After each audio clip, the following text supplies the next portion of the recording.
Hi everyone, welcome to O2IS Academy. My name is Diksha. PCS के हम previous year question solve कर रहे हैं और हिस्ट्री के 2021 के लास्ट के क्वेश्चंस अब देख लेंगे कि कौन कौन से थे। इसके अलावा PCS के लिए prelims crash course even foundational courses available हैं और भी किसी एग्ज़ाम की, वेदर हिमाचल का है, हरियाणा का है, यूपीएससी एग्ज़ाम है, आप प्रिपेयर कर सकते हो एट O2IS Academy। हमारी एप्लीकेशन पे ऑनलाइन बैचेस भी अवेलेबल हैं, ऑफलाइन बैचेस भी चलते हैं, डेडिकेटेड मेंटोर आपको असाइन कर दिए जाते हैं। सो स्टार्ट करते हैं PCS में जो पूछे गए थे हिस्ट्री से रिलेटेड क्वेश्चन 2021 के। 6th तक हमने कंप्लीट कर लिया था, आ जाएंगे 7th की तरफ।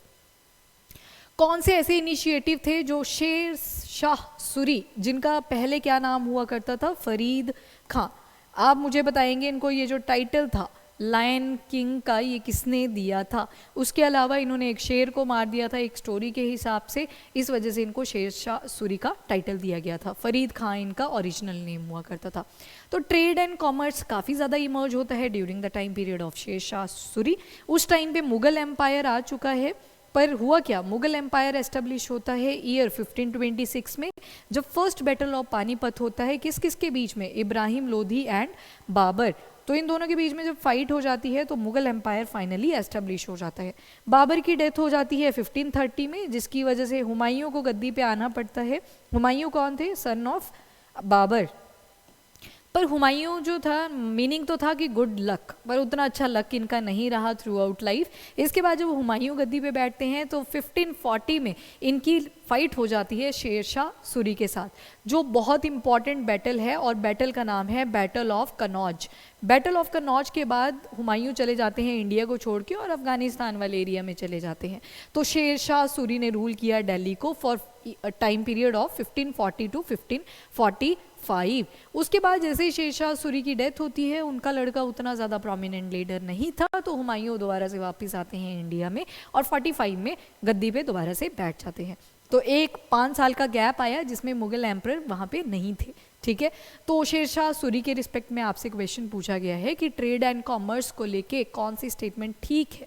तो पहली है introduction of gold, silver, copper coins of uniform standard. तो ये स्टेटमेंट तो सीधी करेक्ट है, अशरफी वगैरह आपने सुनी होगी, तो that was during the time period of Sher Shah Suri.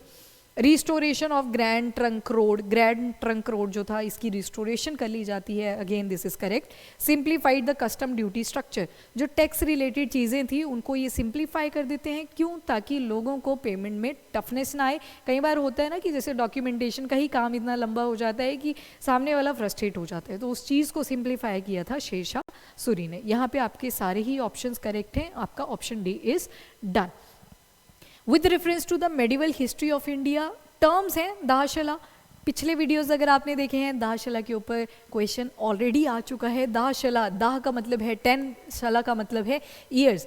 तो 10 साल के लिए लैंड जो कल्टीवेट हुआ करती थी उससे पैसा लिया जाता था 10 साल के इंटरवल पे। तो दाहशला जो है again it is related to Akbar के टाइम पीरियड से, इनडायरेक्टली मुगल एम्परर।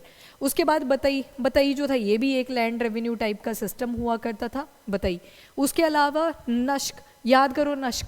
अब देखो, चल तो मुगल एम्परर ही रहा है, जो नश्क था इसको इंट्रोड्यूस किसने किया था, शेर शाह सूरी ने। पर अगेन 5 साल का लैप आया था, तो हम इसको मुगल एम्परर में ही उसी टाइम, सॉरी मुगल एम्परर नहीं, मेडिवल हिस्ट्री में ही इंक्लूड करेंगे। क्योंकि 1540 में, अभी लास्ट क्वेश्चन में देखा ना हमने कि हुमायूं भाग गए थे अफगानिस्तान वाले एरिया में, तो बीच में टाइम तो आया तो मेडिवल हिस्ट्री का ही है। तो नश्क although it is associated to Sher Shah Suri, पर मेडिवल हिस्ट्री यहाँ पे लिखा है, तो दिस इज अगेन करेक्ट।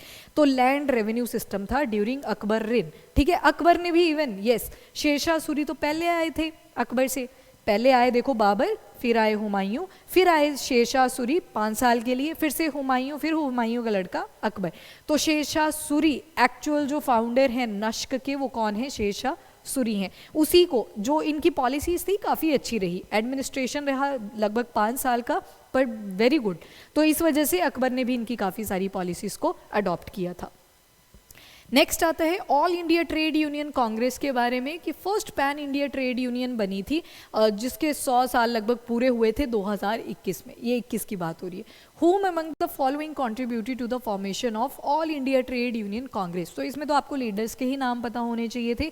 बाल गंगाधर तिलक जी को छोड़ के अगर बाकियों को देखें, लाला लाजपत राय, जोसेफ वेप्टिस्टा, NM जोशी, दीवान चमन लैल, तो ये सारे ही एसोसिएटेड हैं विद द AITCU। तो यहाँ पे आपका correct answer is going to be option C. Second गलत हो जाएगा क्योंकि इनका टाइम तो पहले ही जा चुका था, तो ये वाला आप स्किप कर सकते हो। In the Indian freedom struggle, who among the following revolutionaries carried out their activities from abroad?